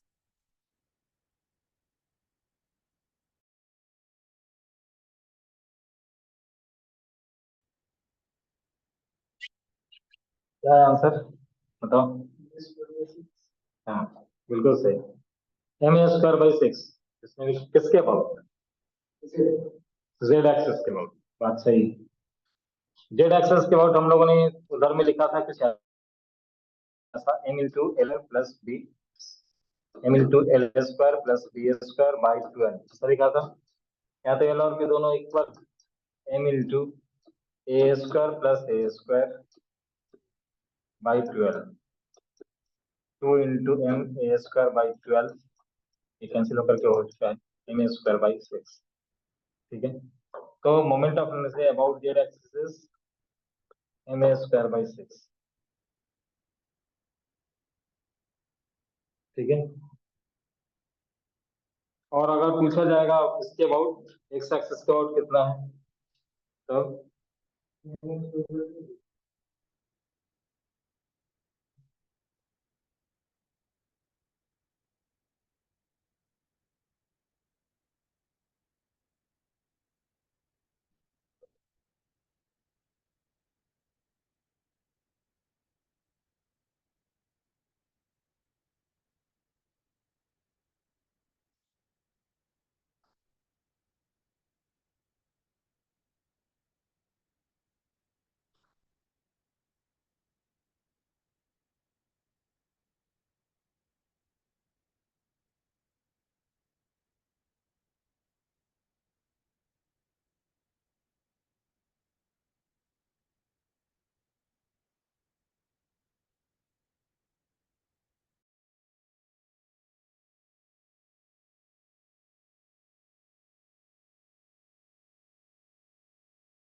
ठीक है, अगर इसे पूछा जाता है एक्स एक्सिस के अबाउट बताओ कितना होगा, तो एक्स एक्सिस के अबाउट क्या लिखते हैं बताओ, ऐसा लिखा जाता कि जैसा इधर में एक्स एक्सिस के अबाउट है वैसा ही वाई एक्सिस के अबाउट है moment of inertia, right, symmetric है, तो हम लोग ऐसा लिख सकते हैं I Z equal to I x plus I Y.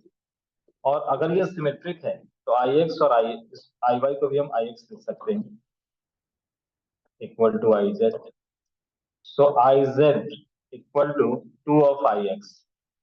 तो आई एक्स की जो वैल्यू है वो कितना है, I Z by 2, right, I Z by 2। अब आई जेड हमने अभी अभी निकाला है एम ए स्क्वायर बाई 6, तो एम ए स्क्वायर बाई 6 का half M A square by 12 की वजह, एम ए स्क्वायर बाई 12।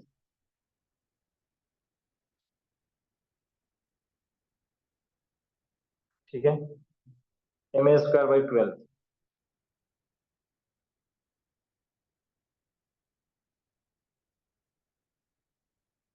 और आई वाई भी उतना ही, पहले ही हम लोग आई एक्स आई वाई को इक्वल ले चुके हैं, तो यही आई वाई का भी वैल्यू। ठीक है, अगर तुम्हें इसी को ऐसे दे दिया जाता, इसको आई वन कह देता और इसको आई टू कह देता है, तो बताओ आई वन आई टू का वैल्यू कितना होता, आई वन आई टू का वैल्यू कितना होता, अगर कहा था कि डायगोनल के अबाउट एक्सिस को लेना है, डायगोनल के अबाउट ऐसे ही आएगा क्वेश्चन, डायगोनल के अबाउट एक्सिस को लेना है, जो पढ़ के जाओ सीधा सीधा नहीं पूछेंगे। ठीक है, डायगोनल के अबाउट मोमेंट ऑफ इनर्शिया कितना है, पूछ रहा हूँ तो अनम्यूट करो और बोलो उधर से। ठीक है, अनम्यूट का ऑप्शन है तुम्हारे पास, अनम्यूट करो और बताओ कि I1 और I2 के अबाउट मोमेंट ऑफ इनर्शिया कितना होगा।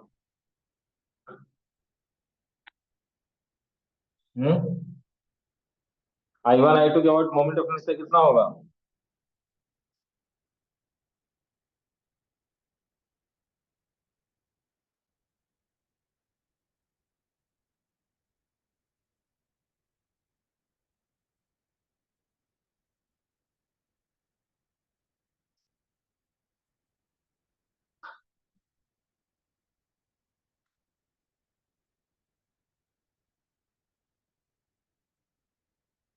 क्या होगा I1 I2 के अबाउट मोमेंट ऑफ इनर्शिया? क्या होगा आरुषि, क्या होगा moment of inertia I1 I2 के अबाउट? एक तो रोज कहता हूँ फिर भी आज भी वही हालत है इन लोगों का, कैमरा बंद है, रोज एक ही बात बोलना पड़ता है, दूसरे का वेट करते हैं लोग। हाँ, क्या होगा, कितना है?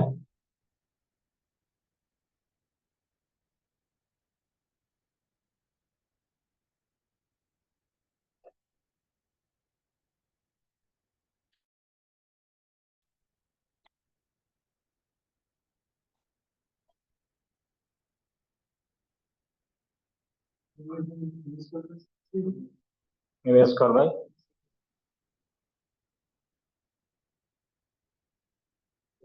लल्ली लाल, एमएस का बाई 6 नहीं होगा, एमएस का बाई 12 होगा, ठीक है, क्योंकि इसका प्रॉपर्टी है स्क्वायर का कि उसका जो डायगोनल होता है वो 90 डिग्री पे क्या करता है, बाइसेक्ट करता है 90 डिग्री पे। तो इसको हम आई एक्स और इसको आई वाई ले सकते हैं, एक दूसरे के परपेंडिकुलर क्यों नहीं ले सकते? तो आई एक्स आई वाई के अबाउट जो था वही रहेगा, एम स्क्वायर बाई 12 होगा। तो I1 I2 के अबाउट अगर पूछा जाए तब भी एम स्क्वायर बाई 12 भी होगा, ठीक है, तब भी क्या होगा, एम स्क्वायर बाई 12, ठीक है। अब आते हैं एक और term, radius of gyration.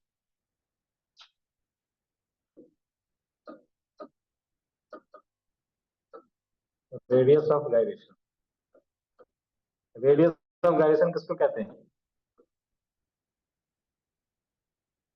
Radius of gyration, तो रेडियस ऑफ गायरेशन वो डिस्टेंस है एक्सिस से, मान लेते हैं ये एक्सिस है, इससे सपोज दैट ये डिस्टेंस हमने k ले लिया, राइट, और इसका मास कितना है m। तो इस पॉइंट का अगर हमें मोमेंट ऑफ इनर्शिया निकालना हो तो हम लोग क्या लिखेंगे, एम के स्क्वायर, ऐसा लिखेंगे, एम के स्क्वायर ऐसा लिखेंगे, I equal to M K square, right, I equal to M K square. यानी कि रेडियस ऑफ गायरेशन वो पॉइंट है जहां पे इंटायर मास हम एज्यूम कर लेंगे ऑब्जेक्ट का, और ऑब्जेक्ट को कंसिडर करेंगे एक पॉइंट मास, यानी कि आई equal to M K square. तो के का वैल्यू अगर यहाँ से हम निकालेंगे आई बाई एम, राइट। जैसे एग्जांपल के लिए मैंने कहा कि आर रेडियस का और एम मास का कोई सॉलिड स्फीयर है, उस सॉलिड स्फीयर का मोमेंट ऑफ इनर्शिया क्या हो जाएगा, उस सॉलिड स्फीयर का मोमेंट ऑफ इनर्शिया ऐसे हम लोग जानते हैं 2/5 mr स्क्वायर होता है। अगर इसको हमने एम के स्क्वायर ऐसा लिख दिया, के डिस्टेंस पे रख दिया, तो 2/5 mr स्क्वायर ऐसा लिखेंगे। तो के स्क्वायर बाई आर स्क्वायर क्या लिखेंगे, 2/5, यानी कि, या फिर ऐसा लिख सकते हैं हम लोग बाई आर स्क्वायर क्यों, के equal to 2/5 K square equal 2/5 R square, so K equal to root under 2/5 R, ऐसा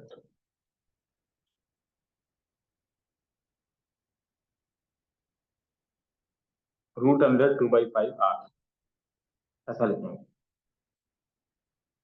मतलब क्या है, अब पूछो तुम लोग कि रेडियस ऑफ गायरेशन क्यों पढ़ रहे हैं हम लोग, अब सोच के देखो कि सॉलिड स्फीयर का मोमेंट ऑफ इनर्शिया अलग है, ठीक है, डिस्क का अलग है, तो सब के लिए जो आगे इन बहुत सारा फॉर्मूला बनने वाला है, तो उसको जनरलाइज करने के लिए उन्होंने क्या किया कि हम ऑब्जेक्ट के पूरे मास को एक पॉइंट मास मान करके एक्सिस से एक पर्टिकुलर डिस्टेंस पर रखें, ठीक है, और उस डिस्टेंस को हमने रेडियस ऑफ गायरेशन डिफाइन कर दिया। अब हम किसी का भी मोमेंट ऑफ इनर्शिया, चाहे वो डिस्क होगा तब के लिए भी एम के स्क्वायर, हाँ उसका के का वैल्यू अलग है, अगर कोई स्फीयर है तो उसके लिए भी एम के स्क्वायर, सबके लिए एम के स्क्वायर लिख सकते हैं। तो एक जनरलाइज किया जा सकता है कि अगर हमने पूरे ऑब्जेक्ट को एक पॉइंट मास मान करके के डिस्टेंस के ऊपर रख दिया तो रेडियस ऑफ गायरेशन के टर्म में बाकी सारे रिजल्ट को एक्सप्रेस किया जा सकता है। तो रिजल्ट को आसानी से एक्सप्रेस करने के लिए हमने ये टर्म डिफाइन किया। अब जैसे एग्जांपल के लिए बताया तुम्हें कि किसी सॉलिड स्फीयर का अगर हमें पूछा जाए कि रेडियस ऑफ गायरेशन कितना है, तो यही करना है, मान लेना है कि रेडियस ऑफ गायरेशन के है, तो एम, अब ऑब्जेक्ट को हमने पॉइंट मास बना दिया, एम के स्क्वायर इसका मोमेंट ऑफ इनर्शिया लिख दिया, और इसको किसके साथ इक्वेट करना है, आई के साथ। आई होता कितना सॉलिड स्फीयर का, 2/5 m r²। तो जैसे ही हमने एम के स्क्वायर को 2/5 m r² के साथ इक्वेट किया, के का वैल्यू निकल गया।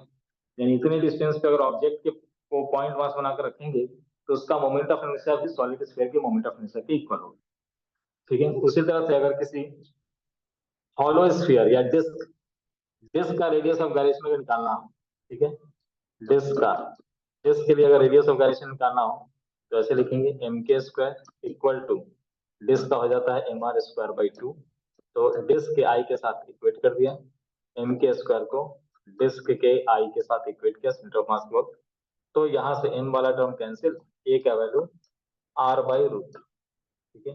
तो अगर डिस्क को पॉइंट मास मान करके r/√2 डिस्टेंस पे रखेंगे तो उसका मोमेंट ऑफ इनर्शिया वही होगा जो इस रेडियस ऑफ गायरेशन के ऊपर पॉइंट ऑब्जेक्ट का मोमेंट ऑफ इनर्शिया, वही मोमेंट ऑफ इनर्शिया उस डिस्क का भी होगा,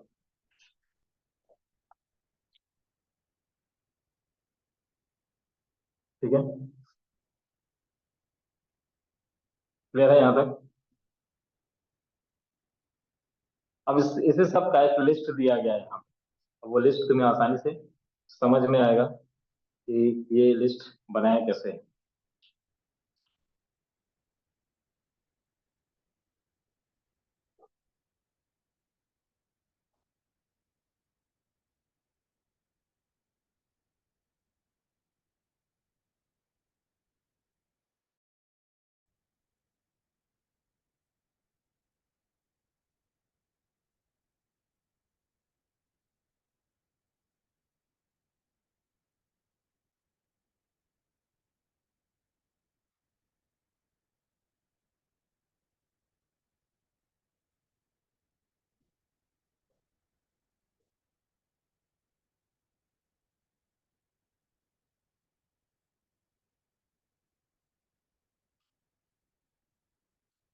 रिंग का moment of inertia centre of मास को क्या लिखते हैं, mr²।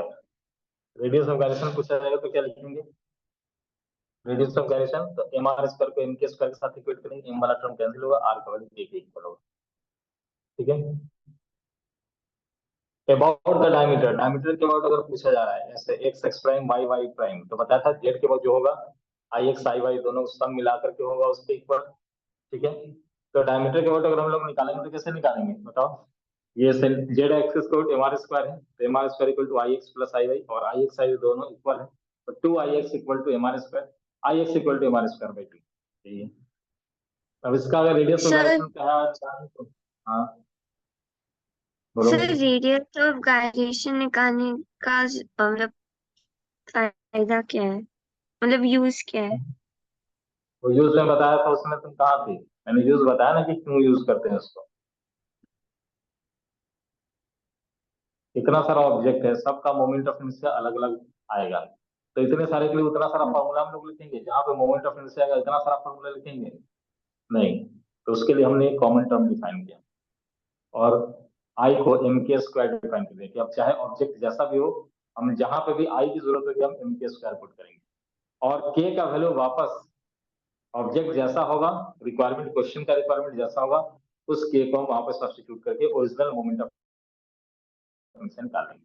तो फॉर्मूला में हमको उतना सारा डिराइव नहीं करना पड़ेगा, फॉर्मूला में हर जगह पे हम आई को एम के स्क्वायर लिखेंगे, ठीक है। लेकिन डिफरेंट ऑब्जेक्ट के लिए जो अलग अलग फॉर्मूला बनेगा तो वो बहुत सारा हो जाएगा, तो उसको उसको जनरलाइज करने के लिए उन्होंने रेडियस ऑफ गायरेशन का टर्म दिया। ठीक है,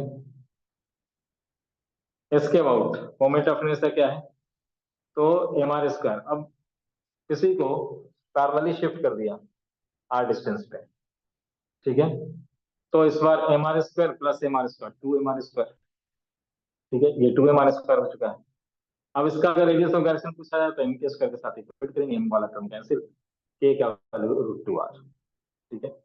अगर मुझे कहा जाए कि रेडियस ऑफ, हमें जो मोमेंट ऑफ इनर्शिया निकालना है, डायमीटर के पैरेलल टेंजेंशियल लाइन ऐसे जा रहा है इसके अबाउट, तो सबसे पहले पैरेलल एक्सिस थ्योरम लगाने के लिए मैंने बताया था कंडीशन क्या है, सेंटर ऑफ मास को पता होना चाहिए, पहले तो हमें ये पता होना चाहिए।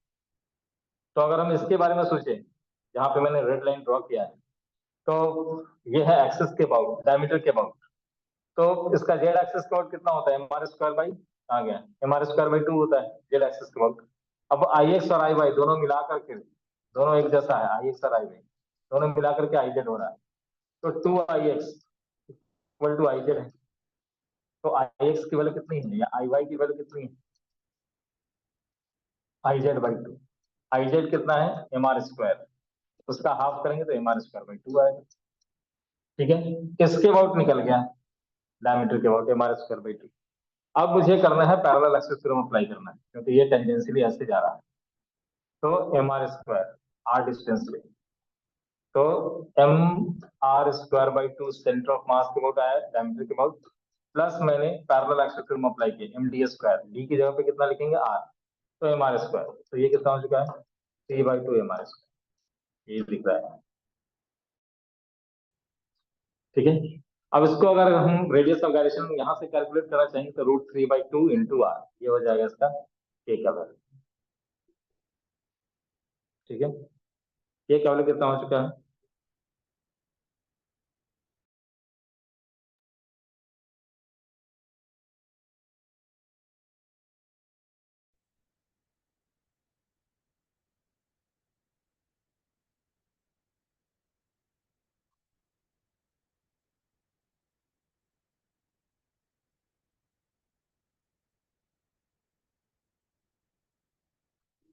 ठीक है यहाँ तक।